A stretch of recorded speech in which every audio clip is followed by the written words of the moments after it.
ಇನ್ಮುಂದೆ ಸಂಚಾರ ನಿಯಮ ಪಾಲನೆ ಮಾಡದಿದ್ರೆ ದಂಡವಷ್ಟೇ ಅಲ್ಲ, ಕೇಸ್ ಕೂಡ ದಾಖಲಾಗತ್ತೆ. ನಿಜ.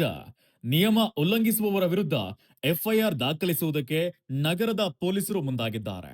ಸಂಚಾರ ಸಿಗ್ನಲ್ಗಳನ್ನ ದಾಟೋದು, ಒನ್ ವೇ ಸಂಚಾರಕ್ಕೆ ಅಡ್ಡಿಪಡಿಸುವುದು, ಸುಗಮ ಸಂಚಾರಕ್ಕೆ ಅಡ್ಡಿಯಾಗುವಂತಹ ಜನನಿಬಿಡ ರಸ್ತೆಗಳಲ್ಲಿ ವಾಹನ ನಿಲುಗಡೆ ಮಾಡುವಂತದ್ದು, ಈ ಎಲ್ಲ ಉಲ್ಲಂಘನೆಗಳಿಗಾಗಿ ನ್ಯಾಯ ವ್ಯಾಪ್ತಿಯ ಸಂಚಾರ ಪೊಲೀಸ್ ಠಾಣೆಗಳಲ್ಲಿ ಎಫ್ಐಆರ್ ಗಳನ್ನ ದಾಖಲಿಸಲಾಗುತ್ತೆ ಅಂತ ಉಪ ಪೊಲೀಸ್ ಆಯುಕ್ತರಾಗಿರುವಂತಹ ಅನೂಪ್ ಶೆಟ್ಟಿ ಅವರು ಹೇಳಿದ್ದಾರೆ. ಪೊಲೀಸರ ಅಂಕಿಅಂಶಗಳ ಪ್ರಕಾರ 2025ರ ಜನವರಿಯಿಂದ ನವೆಂಬರ್ ವರೆಗೆ ಬೆಂಗಳೂರಿನಲ್ಲಿ 6,62,447 ಸಿಗ್ನಲ್ ಜಂಪಿಂಗ್ ಪ್ರಕರಣಗಳು ದಾಖಲಾಗಿದೆ.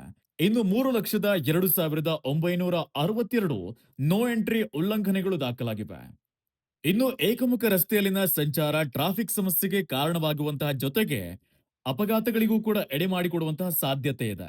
ಹೀಗಾಗಿ ಇಂತಹ ಸಂದರ್ಭದಲ್ಲಿ ಬಿಎನ್ಎಸ್ ಸೆಕ್ಷನ್ 285ರ ಅಡಿಯಲ್ಲಿ ರೂಲ್ಸ್ ಬ್ರೇಕ್ ಮಾಡೋರ ವಿರುದ್ಧ ಪ್ರಕರಣ ದಾಖಲಾಗುತ್ತೆ. ಸಿಗ್ನಲ್ ಜಂಪಿಂಗ್ ಕೂಡ ಗಂಭೀರ ಅಪಘಾತಗಳಿಗೆ ಕಾರಣವಾಗಬಹುದು. ಹೀಗಾಗಿ ಇಂತಹ ಸಂದರ್ಭದಲ್ಲಿ ಬಿಎನ್ಎಸ್ ನ ಸೆಕ್ಷನ್ 281ರ ಅಡಿಯಲ್ಲಿ ಕೇಸ್ ಕೂಡ ದಾಖಲಾಗುತ್ತೆ. ಹೀಗಾಗಿ ಸವಾರರೇ ಹುಷಾರ್.